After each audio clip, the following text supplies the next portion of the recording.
I don't want him to feel that he has to prove people wrong. If that's what motivates him, good. But he doesn't have to do that. We like the player. We like the talent. He did a good job last year. Towards the end of the season, he worked hard to get to this point.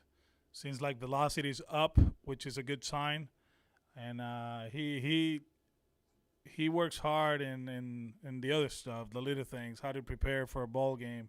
Physically, he's done an amazing job, nutrition wise and all that. So um, obviously, it was one of those trades that a lot of people talked last year. A heater and work, and the guys that we got, they have a lot of upside, and they can contribute not only this year but obviously in the future.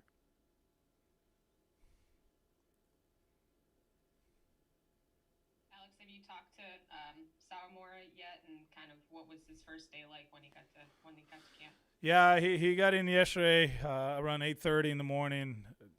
We told him to just make sure he's comfortable with the surroundings. Where the weight room is, the training room, um, you know, his locker.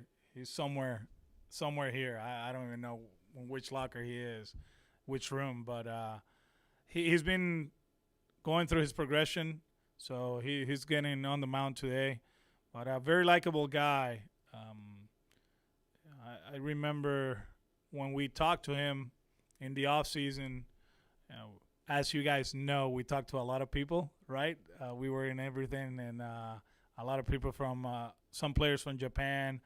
Um, just he was very honest about what he wanted to do, why he wanted to come here, and he asked questions. And Heim got some answers. We talk about the bullpen and the city and everything that involved to be part of this organization. Very likable. He owes me a bottle of wine because I was in the middle of like mini vacation. No twins, nobody. Just we were in the mountains in Puerto Rico. So yeah, because of that phone call, I get a bottle of wine from him. I'm waiting for that one too.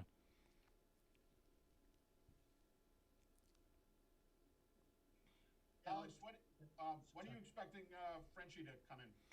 He's here in Fort Myers. He did his intake yesterday, so now we're waiting for the result, and hopefully, the way it's been, we're getting that. He probably we get the results tonight, and if everything is right, he'll be here with us tomorrow. Is he baseball ready to go? Has he been working out and hitting or anything like that? There was a slight delay in the Dominican for him to come here, and a delay with baseball activities. So he needs. There's some catch up to do. Brian Mata was initially on the schedule to pitch today. Yesterday's schedule to pitch today. He's Yeah. not on it. Is there anything wrong? Just a little bit sore on the backside of the tricep, so we're gonna push him back. Just give him a few days of treatment, see how he reacts, and hopefully there's nothing right now as it is. It's nothing serious, but obviously if it takes longer, then we'll do what we have to do to check on him. He's very important for us, so we're making sure we slow it down the right way, and like I said, hopefully he can get on the mound sooner rather than later. I'll have more probably after the game. Has Bogarts been getting better with the shoulder? Yeah, he swung 30. He hit off the tee yesterday, 30 swings. Today, probably he'll go through the same progression. He's feeling better. When you start seeing him walking around and taking grounders and running and outside, it means like he's ready to go. We got to make sure he understands that we're not going to rush him. We have to make sure his progression is the right one, and we still have plenty of time for him to build up and to get his at bats and be ready for the start of the season. What were your thoughts on the AAA season being delayed a month, and does that change anything for you at the end of camp? Um, I had a feeling that was going to be the case because you need X amount of players to play in AAA, and some of the players, those players are back home. They're not here. So it's the smart thing to do. It's a different camp as far as like building up guys. There's some guys that we're building up for be the backups or whatever you want to call it, early in the season. There's others that we know that they're not going to go to AAA or the alternate site. So, we probably, they're pitching right now, but we're going to slow them down. So it's going to be different probably after the off day, the way we handle the camp. There's going to be a few guys that we probably, we won't see in the big league field for a while, but I think it's a smart thing to do. You just have to make sure the other players are ready to play baseball, and the way it was looking, no chance they were going to be ready. Alex, do you have a place to send those guys when they're not on the big league side? Like, how will that work? No, I mean they'll stay with us, but on a different schedule most likely. Actually, we're gonna talk about it on Friday. How we're gonna structure that. We still have the minor league coaches here. Not everybody, but the coordinators are here. The AAA staff is here. Some of them. So as far as staff, we're gonna be able to probably while we're working out at the same time, to make sure they get the repetitions and they're able to build up. So, but we're gonna map that out over the weekend. We got the off day on Monday, I want to say.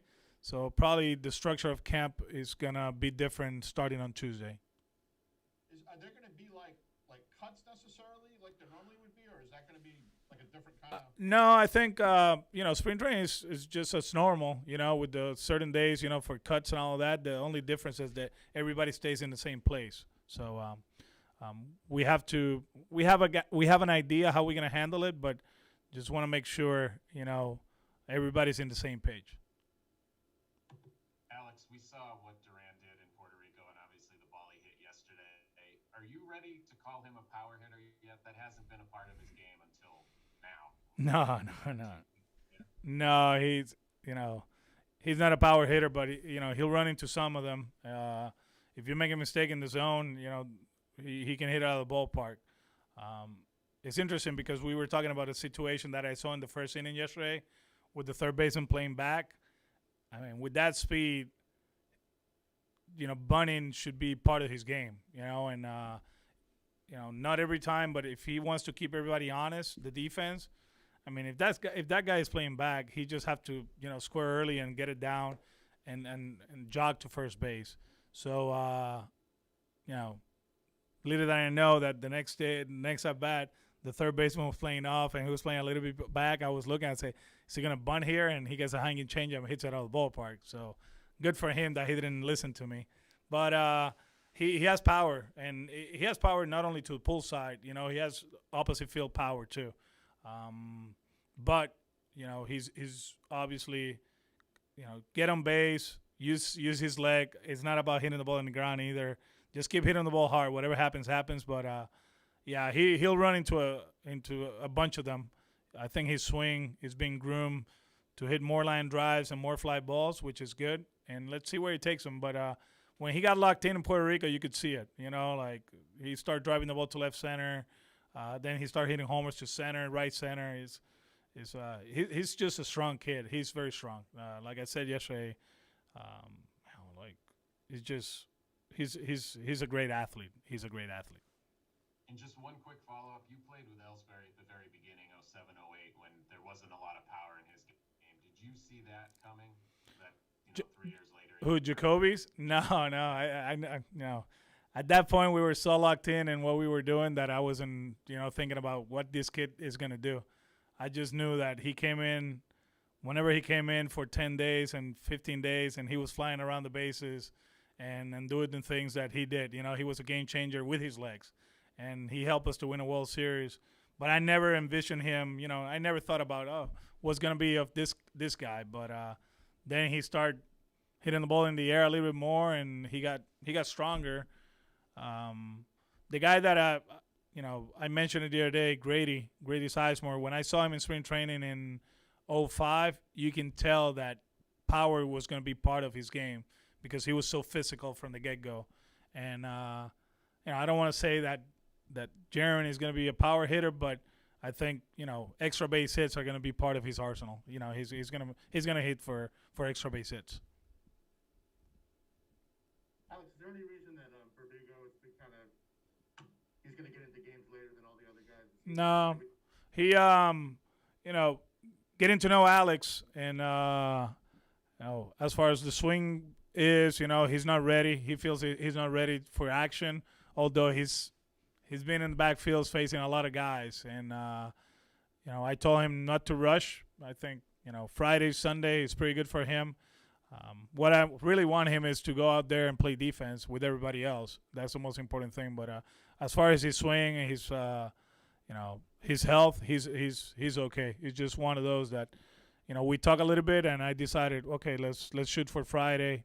You play 2 games, and then after the off day, we get more consistent playing time. When you say not ready, was that just he's not comfortable, or he didn't do enough during the winter, or what do you? No, that's more about his swing and his path and his eyes.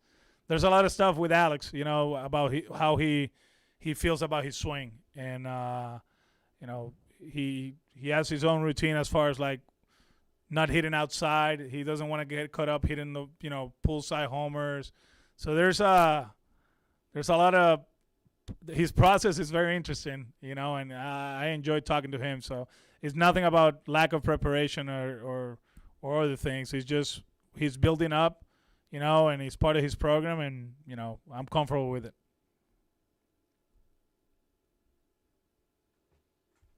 We're good. Thank you. Go see. Sign one more.